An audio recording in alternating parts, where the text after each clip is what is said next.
Driver സുബുവിന്റെ ഒപ്പം നമ്മൾ പോവാണ് കോട്ടക്കക്ക്. ഹെവി ഡ്രൈവറാണ് അല്ലേ? ഭയങ്കര ഹെവി അല്ലേ? ഡ്രൈവർ ക്യൂട്ട്നെസ് ഒക്കെ ഇട്ട് വണ്ടി ഓടിക്കുന്നുണ്ട്.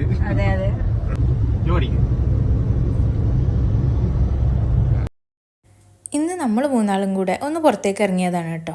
ചെറിയൊരു ഷോപ്പിംഗ് ആകുമ്പോൾ പിന്നെ ഫുഡടി അത് റമദാൻ ആയതുകൊണ്ട് അതില്ല. അപ്പോൾ പിന്നെ പെട്ടെന്ന് തന്നെ വീട്ടിലെത്തും എന്ന കാര്യം ഉറപ്പാണ്. നമ്മളെ വിട്ട ഉമ്മാക്കും ഉറപ്പാണ് ഇവരെ പരിപാടി കഴിഞ്ഞിട്ടുണ്ടെങ്കിൽ പെട്ടെന്ന് വീട്ടിലേക്ക് എത്തും എന്നുള്ളത്. അതുകൊണ്ട് തന്നെ നമ്മൾ ഡ്രസ്സും അങ്ങനെ കുറച്ച് ചില്ലറ സാധനങ്ങളൊക്കെ വാങ്ങിക്കാനുള്ളതൊക്കെ വാങ്ങിച്ച് പുറത്തേക്ക് ഇറങ്ങിയിട്ടുണ്ടെങ്കിൽ പിന്നെ വാട്സപ്പിലേക്ക് ഇങ്ങനെ ലിസ്റ്റ് വരുന്നത് കാണാം. ഉമ്മാൻ്റെ ലിസ്റ്റ്, പച്ചക്കറി സാധനങ്ങളൊക്കെ. അപ്പോൾ ആ ലിസ്റ്റും വന്നിട്ടുണ്ടായിരുന്നു. അങ്ങനെയും കുറച്ച് സാധനങ്ങൾ വാങ്ങിക്കാനുണ്ടായിരുന്നു. നമ്മളതൊക്കെ പർച്ചേസ് ചെയ്തു കേട്ടോ.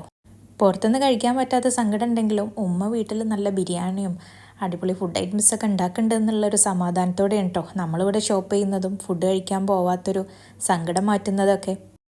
വീട്ടിലെത്തിയിട്ടുണ്ടെങ്കിൽ ഓരോ ദിവസവും മുൻപ് ഉമ്മ ചോദിച്ചറിയും കേട്ടോ, നാളെ എന്താ ഉണ്ടാക്കണ്ടേ, നാളെ ഉച്ചയ്ക്ക് എന്താ വേണ്ടേ, വൈകുന്നേരം എന്താ വേണ്ടേ എന്നൊക്കെ ചോദിച്ചറിയും. അങ്ങനെ ദേ വീട്ടിലെത്തിയപ്പം ഉമ്മാൻ്റെ ബിരിയാണിയൊക്കെ റെഡി ആയിട്ടുണ്ട്. ഉമ്മാൻ്റെ ബിരിയാണി അടിപൊളിയാണ് കേട്ടോ. എനിക്ക് ഭയങ്കര ഇഷ്ടമാണ്. ഞാൻ വന്നിട്ടുണ്ടെങ്കിൽ ഇടയ്ക്കിടയ്ക്ക് ഉമ്മാനെ കൊണ്ട് ഉണ്ടാക്കിക്കും. അങ്ങനെ പിന്നെ നോമ്പ് തുറയൊക്കെ കഴിഞ്ഞിട്ടുണ്ടെങ്കിൽ മധുരം എരിവൊക്കെ ഒന്ന് മസ്റ്റാണല്ലോ. അങ്ങനെ എൻ്റെ ഫേവറേറ്റ് ആയിട്ടുള്ള മൾട്ടിസേഴ്സും കഴിച്ച്.